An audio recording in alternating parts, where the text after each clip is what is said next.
act creation process can be daunting, so I'm going to walk you through step by step my process and sharing some tips on how to refine it and make it more personalized to you, especially if you've never created an act before.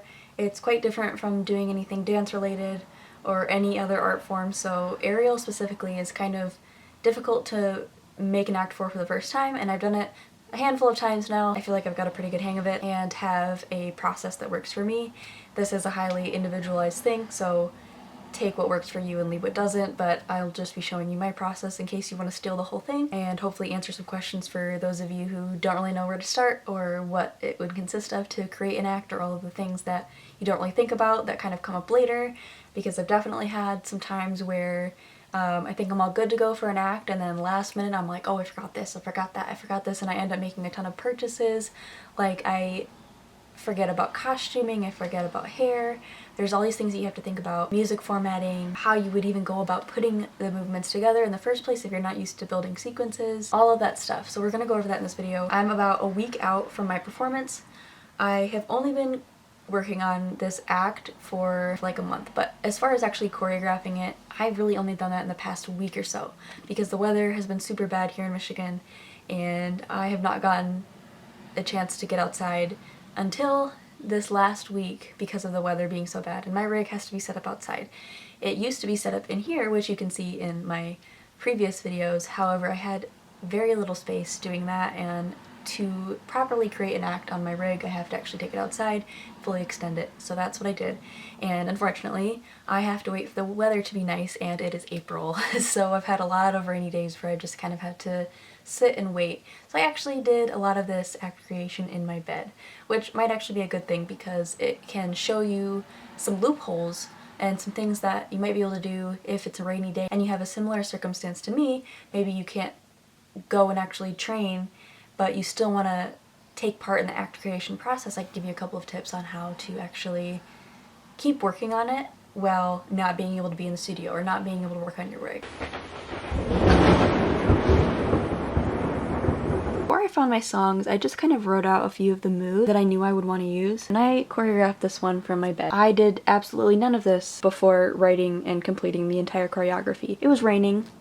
There was no way I was going to get outside to practice this, so I used some of my old videos and linked it up with the music that I'm actually using, dancing on my own, and played it at different parts of my old performance videos. That way I could see if I thought that these things would work. So obviously that's something that you would only be able to do if you had prior material, but you could even use old videos from training and just see if certain sequences match up to the music. Here I do have timings, but they're not super strict. They were just kind of there to estimate how long I thought that a particular move would take. You can see I crossed some things out because I adjusted things once I actually was able to move this to the hoop and try this out. Some things just didn't work. Like here I was gonna have a flag, but with my laps in training it was just not feeling super cozy, so I opted for a dragonfly instead. This one is the 2-minute long song, so this one didn't take very long at all. I choreographed half of this in my bed and the rest of it I finished with my private instructor. At this point, a week out, I have my songs picked out, of course. I have both of the acts choreographed, but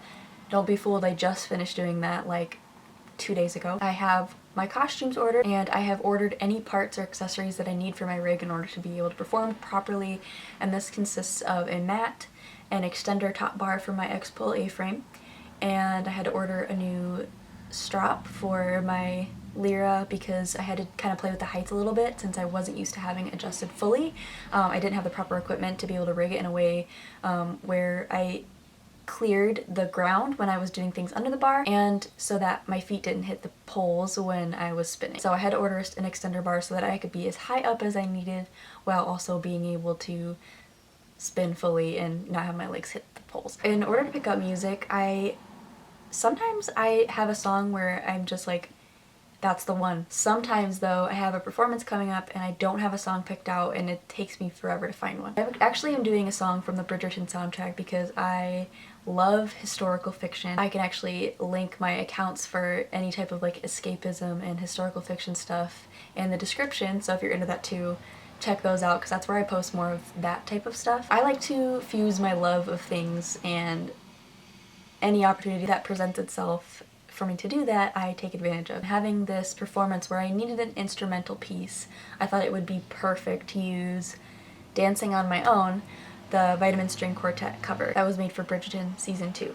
So I actually love the original version of this song, so I know the lyrics and stuff too, but I knew that it would be a song that people would recognize. The show that I'm performing at, it's going to have a lot of children there, so I have to have something instrumental and something that is also going to relate to the parents. So I wanted to do this song because it will not only be a pretty song for the kids to listen to, but also the parents might recognize the melody and be able to identify the song. The next one that I have is Where Is My Mind?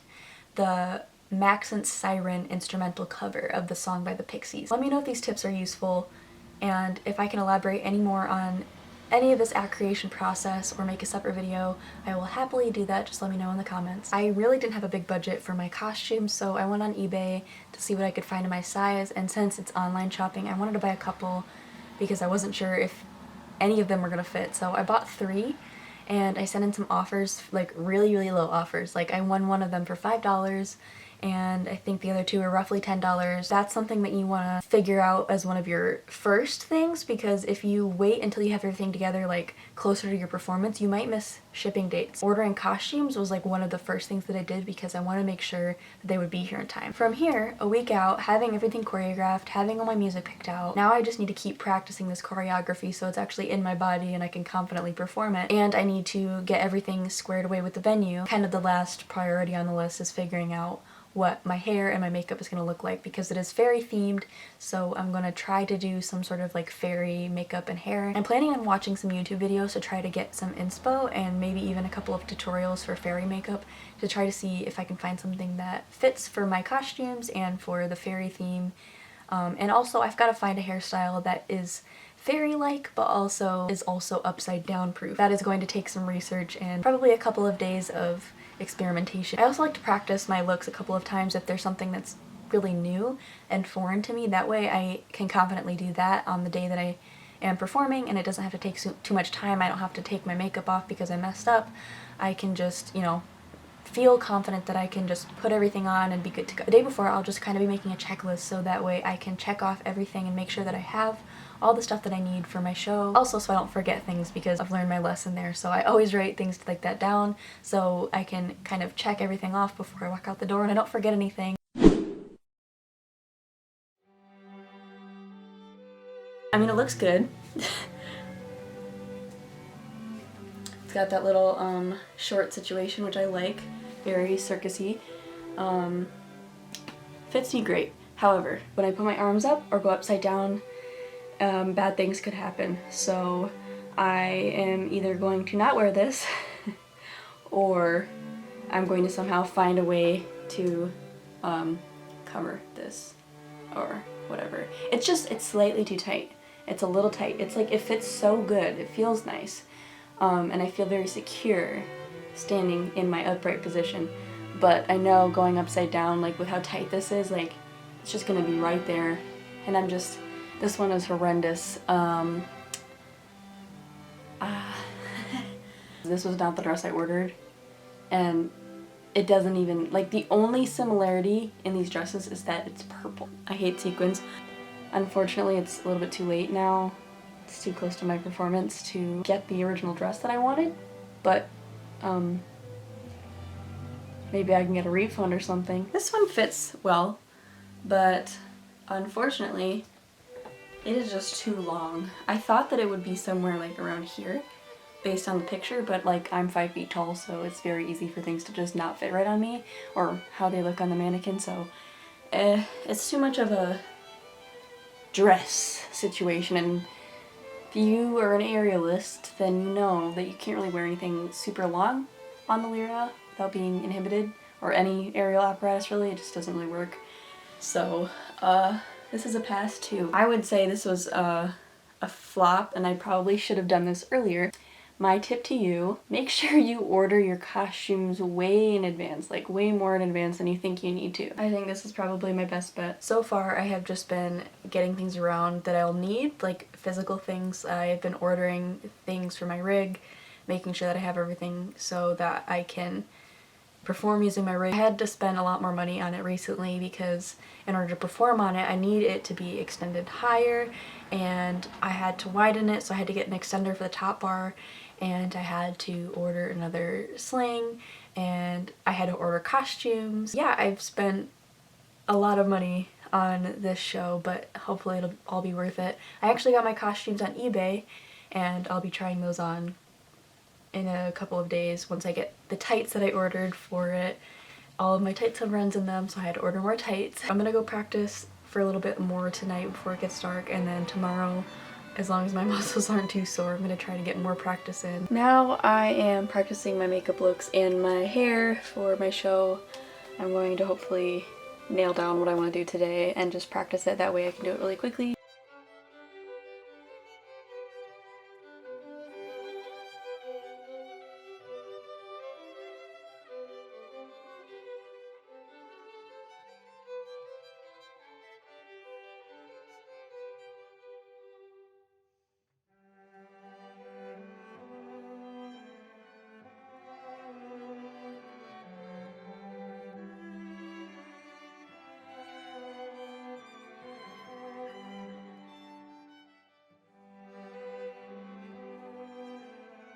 I think that I can replicate this pretty well on Saturday when I need to for my show, and I'm practicing the hair right now. The performance will be my third time doing the hair, so hopefully I'll be able to do it pretty quickly.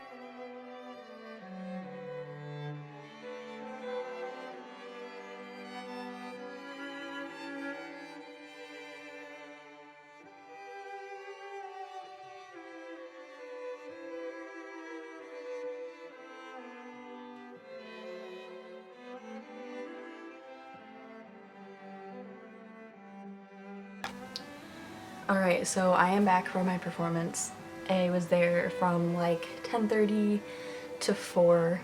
We took the rig down because they have another event tomorrow, so they needed to have it down immediately, so that was kind of exhausting. But I did have a ton of help, so at least I wasn't doing it myself. Pretty much my whole family and my friends helped take the whole rig down and take everything to my car.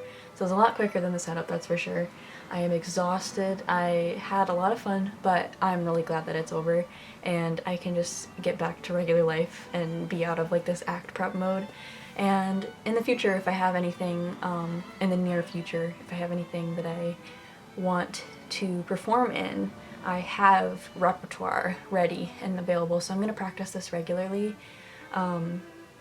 The one thing I will say is I really did not get to eat a lot, so I'm super hungry and I'm about to eat. I have not eaten and I feel like I'm dying now. If you are on my Instagram at all, you know that I'm constantly pushing that like eat every 3 to 4 hours for like metabolic wellness, especially if you're doing stuff like that, like aerial. I'm really not following my own advice today, but I just couldn't find a break to eat, and it's only, you know, it was only a one-day thing, so tomorrow I'm gonna get back to my regular way of eating and feel a lot better. I am just really overwhelmed with how today went. Like, it went surprisingly well, and I really wasn't anxious for my acts. There was a ton of kids just like staring at me, and I took pictures with a lot of them, and I think the newspaper was there taking pictures, so I may be in the newspaper, not sure.